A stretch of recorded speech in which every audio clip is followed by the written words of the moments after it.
অরুণাবতারী শারীরিক অবস্থার মধ্যে যেভাবে এসে আমাদের পাশে দাঁড়িয়েছে সেটাকে কুর্নিশ না জানিয়ে পারা যায় না। তো আমরা ভালো নেই, এটা বোধহয় বলে দিতে হবে না। আমরা ভালো নেই, আমরা 1 মাস হয়ে গেল ঘুমাতে পারছি না, আমরা টিভি দেখতে পাচ্ছি না, আমরা বই পড়তে পারছি না। তোরা তো ভালো নেই, আমরাও ভালো নেই। কালকে আমাকে একজন পেশেন্ট দেখাতে এলো, একটা বুড়ি মহিলা, তার ফ্যামিলিকে বার করে দিল, দরজাটা বন্ধ করে দিল। দরজা বন্ধ করে দিয়ে আমার কাছে এসে ফিস করে জিজ্ঞেস করলো যে ডাক্তারবাবু, মেয়েটার কি খুব ব্যথা লেগেছিল? আমি বললাম আমি জানি না মা। জানি না? অফকোর্স জানি না।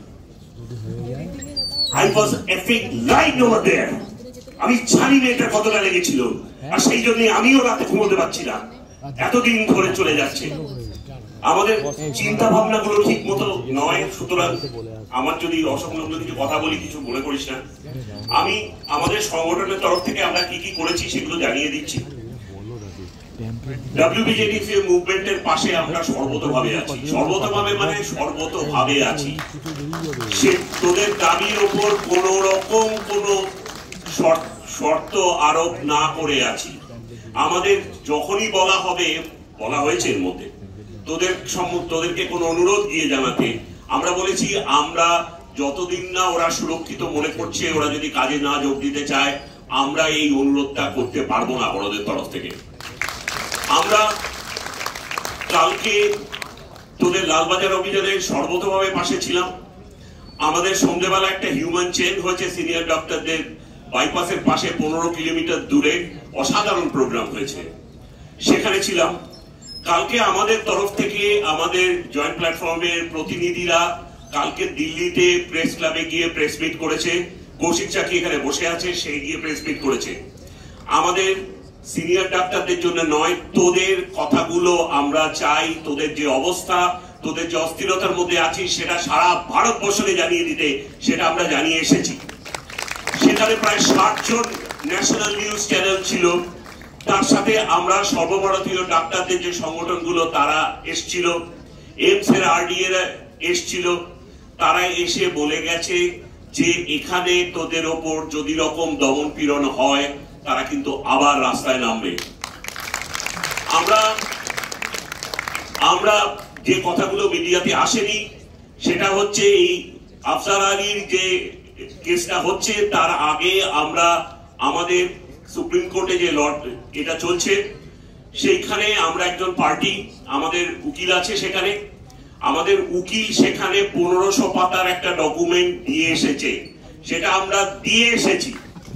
এবার আমরা পূর্ণ হয়ে গেল, ওই ডকুমেন্টটা সুপ্রিম কোর্টে সিজন লিস্টে আছে, প্রত্যেকটা লোকের নাম আছে, ভেড়ি ইঁদুরের নাম আছে, নেংটি ইঁদুরের নাম আছে, প্রত্যেকের নাম আছে।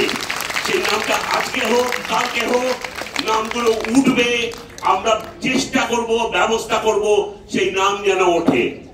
সুপ্রিম কোর্ট এই যে সুমোটো কেসটা নিয়েছে, আমরা একদম খুশি হইনি। কলকাতার হাইকোর্টের জাজ কলকাতার রাস্তা দিয়ে গাড়ি চালিয়ে কলকাতা হাইকোর্টে পৌঁছয়, সে জানে কলকাতার লোকজন কি ভাবছে, পশ্চিমবঙ্গের মানুষ কি ভাবছে, সেটা তার কথাবার্তায় জাজমেন্টে রিফ্লেক্টেড হচ্ছিল। সুপ্রিম কোর্টে যে 3 জন জাস্টিস, তারা ওখান থেকে গাড়ি চালিয়ে যে আসে, সেটা দিল্লির পথ দিয়ে, তারা জানে না এখানে কি হচ্ছে।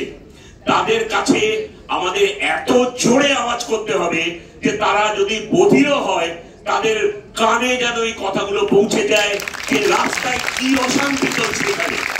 এবং তারা যদি আমাদের কথা না শোনে, কালকের দিকে আমরা তাকিয়ে আছি, কালকে যদি আমাদের কথা না শোনে, তখন কিন্তু পরিস্থিতি কোথায় যাবে সেটা কিন্তু তাদেরই দায়িত্ব নিতে হবে। সেখানে তাদের কথাগুলো পৌঁছে দেওয়ার দায়িত্ব আমার। সেখানে সুপ্রিম কোর্টের চিফ জাস্টিস কপিল সিবালের সাথে কোথায় চা বিস্কুট খেলো, সে হাসলো না কাঁদলো, আমাদের জানার দরকার নেই। আমাদের জানার দরকার মেয়েটার আত্মহত্যা কে বলেছিল, কোন পুলিশ ম্যানুয়াল দেখে ক্রাইম সিন সিকিউরড হয়েছিল, এই ধরনের ঘটনায় বডি যে ক্রিমেট করা হয় তার ন্যাশনাল গাইডলাইন কি, এই একটা কথাও 2 দিন হয়ে গেছে, এগুলো কিন্তু আসেনি। আমরা সাবস্টেন্সটাতেই পৌঁছয়নি, আমরা তাকিয়ে আছি। আমরা 20,000 ডাক্তারের মিছিল করে নিয়ে গিয়ে সিবিআই কমপ্লেক্সে গেছিলাম, ডব্লিউবিএমসি আরেকটা আখড়া দুর্নীতি, সেখান থেকে আমরা সিজিও কমপ্লেক্সে গেছিলাম। সিজিও কমপ্লেক্সে আমাদের প্রতিনিধি এখানে বসে আছে, ডক্টর পূর্ণব্রত গুণ, ডক্টর কৌশিক চাকি বসে আছে, তারা সিবিআই এর সঙ্গে দেখা করেছে। সেখানে সিবিআই আমাদের বলেছে, ডাইরেক্টলি তো বলতে পারে না, আমাদের বলেছে they will try to give a satisfactory result। আমরা হাঁ করে তাকিয়ে আছি এই স্যাটিসফ্যাক্টরি রেজাল্টের দিকে। ওই খামের মধ্যে, বন্ধ খামে যেটা দেবে, সেটা যদি কাল জাজ পড়ে এবং আমাদের একটা ডিরেকশন দেয়, আমরা খুশি হব। নইলে এই আন্দোলন কিন্তু, খুব দুঃখের সঙ্গে বলতে হচ্ছে, আর জুনিয়র ডাক্তার কি ডাক্তারদের কিন্তু হাতে নেই। এটা কিন্তু অনেক দূর ছড়িয়ে গেছে এবং তার পরিণতি ভালো হবে না, সেটা বলতে গিয়ে কোন আইনস্টাইন লাগে না, সেটা সবাই জানি আমরা। আমাদের ভুলিয়ে দেওয়ার চেষ্টা হচ্ছে প্রতিদিন। অনেক কাঞ্চন কাকলি, কোন লাভলি লাল নীল হলুদ সবুজ জামা আমাদের চোখ ভুলিয়ে দিচ্ছে, তারা হেডলাইনে আসছে, সারাক্ষণ টিভি তুলে থাকছে, আমরা যেন তিনটে কথা না বলি। এই প্রশ্নগুলো আমাদের করে যেতে হবে। কে বা কারা ওই মেয়েটিকে ওই রকম নৃশংসভাবে মেরেছিল? কে বা কারা? কাদের প্রশ্রয় এরকম ভয়াবহ ঘটনা ঘটানোর সাহস পেল? এই সাহসটা পেল কোথা থেকে ওরা? কে দিয়েছিল ওদের এই সাহস? আজকে আমাদের এসএসকেএম এরকম ঘটনা ঘটানোর সাহস যদি ওরা পায়, অন্য কোন কলেজে যদি সাহস পায়, এই সাহসটা ওদের জুগিয়েছিল কে? তাদেরকে ধরতে হবে। এবং কে বা কারা এই তথ্য প্রমাণ লোপাট করেছে, তাদের প্রত্যেককে ধরতে হবে। এই তিনটে প্রশ্ন আমরা ভুলব না। আমি সকালে আয়নার দিকে তাকিয়ে নিজেকে এই প্রশ্নগুলো করব। তোমরা প্রত্যেকে নিজেদের এই প্রশ্নটা করবে, তোমাদের অন্যদের এই প্রশ্নগুলো করবে। এই তিনটে প্রশ্ন ভুলতে দেওয়া যাবে না। বাকি সব তো অনেক থ্রেড সিন্ডিকেট সব তো আছে, চারিদিকে এই থ্রেড সিন্ডিকেটের বিরুদ্ধে লড়াই হচ্ছে। সেখানে আমাদের প্রতিনিধিরা যাচ্ছে, মেদিনীপুরে হয়ে গেছে, বর্ধমানে হয়েছে, প্রত্যেক জায়গায় আমরা আছি। যেখানে যেখানে এই থ্রেড সিন্ডিকেট চলবে, সেগুলোকে আমরা ভেঙে গুড়িয়ে দেবো। তোদের পাশে আছি, আছি, এইটুকুই বলার। ধন্যবাদ।